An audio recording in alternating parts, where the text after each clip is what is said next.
अस्सलामु अलैकुम वरहमतुल्लाहि वबरकातुहू। अल्हम्दुलिल्लाहि कफ़ा व सलामुन अला इबादिहिल्लज़ीना इस्तफ़ा, अम्मा बाद। मोहतरम नाज़रीन किराम, कुर्बानी सवाल जवाब की नशिस्त में आप हजरात का इस्तकबाल है।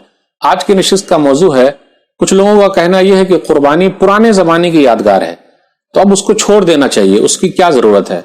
मेरे भाइयों, याद रखिएगा, इस्लाम के अंदर गोश्त खाने की इजाजत है, वाजिब नहीं है, जरूरी नहीं है। इसलिए कुछ लोग ये कहते हैं कि मुसलमान लोग गोश्त खाते हैं इसलिए उसके ऊपर असर हो जाता, तो कहीं कहीं आप देखिएगा गोश्त के ऊपर, बीफ के ऊपर बैन लगा दिया कि भाई जेल में नहीं देने का, क्योंकि उसका असर हो जाता है। मेरे भाइयों, अल्लाह ताला ने कुछ जानवर जो है वो खाने ही के लिए पैदा किए हैं। इसलिए कुरान के अंदर क्या है, वमिनहा तअकुलून, सूरह नहल सूरह नंबर 16 आयत नंबर 5, कि उनमें से तुम खाते हो। तो अल्लाह ने जब खाने के लिए दिया है तो बंदा ना खाकर अल्लाह की नाशुक्री कर रहा है, तो इसलिए इजाजत है, जरूरी नहीं है कि हर आदमी खाए। फिर इसी तरह आप गौर करें, और मैं भी गौर करता हूं, अपने दांतों पर गौर कीजिए। हमारे दांत जो है वो दो तरीके के हैं, ये सामने वाले दांत का देखिए और ये साइड वाले दांत।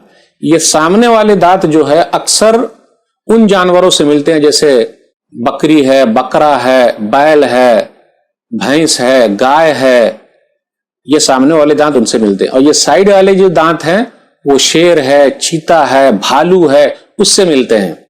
हम वो जानवर नहीं खाते जिसका असर हम पर हो जाए और हम लोगों को मारने लगे, यानी शेर नहीं खाते, चीता नहीं खाते, भालू नहीं खाते। लेकिन जो लोग सब्जी खाते हैं वो लोग तो इंसानों को मार रहे हैं। तो अब मसला यह है कि भाई उनके ऊपर तो असर होना चाहिए था, क्योंकि वो लोग सब्जी खाते हैं, बहुत भोले लोग हैं, तो फिर इंसानों को क्यों मार रहे हैं? तो वो क्या सब्जी ने उनको सिखा दिया कि मारो?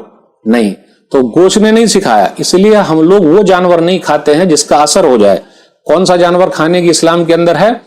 वो जानवर है जो भोले भाले हैं, सीधे साधे हैं, उसके बारे में जिक्र है।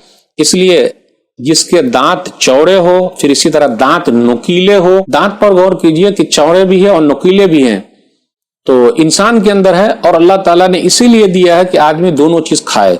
ये चौड़ा वाला है तो सब्जी के लिए रख लीजिए, जिस तरह छोटे जानवर हैं घास खा रहे हैं तो ये सब्जी के लिए हो जाएगा। और ये नुकीले जो हैं उसके लिए होगा, जैसे शेर है, चीता है, भालू है, वो खाता है, किस तरीके से कतर के खाता है, तो ये उसके लिए हो जाएगा।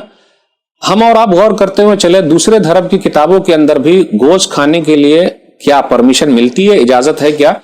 जैसे मनुस्मृति के बाब नंबर 5 में सतर नंबर 30 में लिखा हुआ है उसके, कि जो शख्स उन जानवरों का गोश्त खाए जिसका खाना चाहिए तो बुरा काम नहीं है, क्योंकि खुदा ने कुछ चीजें खाने के लिए पैदा की है कि उसको खाई जाए।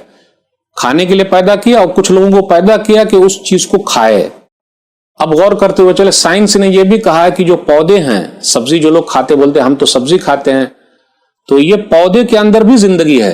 तो अगर हम और आप सब्जी काटेंगे तो गोया कि हम उनको मार रहे हैं, फिर मना हो जाएगा। फिर इसी तरह आप देखिए, दुनिया के अंदर जानवरों की तादाद बहुत ज्यादा है, लेकिन याद रखिएगा ये सिर्फ परमिशन है। अब कोई गोश्त नहीं खाया मुसलमान रह सकता है, पक्का मुसलमान होगा, जरूरी थोड़े ना कि नहीं गोश्त ही खाना चाहिए। इसलिए कुछ लोग कहते हैं कि जब तक गोश्त नहीं खाएंगे तो मुसलमान नहीं रहेंगे, ऐसी बात बिल्कुल नहीं है। बगैर गोश्त खाए भी हम मुसलमान रह सकते हैं, परमिशन है, इजाजत है। जिसका दिल चाहे खाए, जिसका दिल ना चाहे ना खाए, कोई हरज की बात नहीं। हाज़मा इंदी वल्लाहु आलम बिस्सवाब। वस्सलामु अलैकुम वरहमतुल्लाहि वबरकातुहू।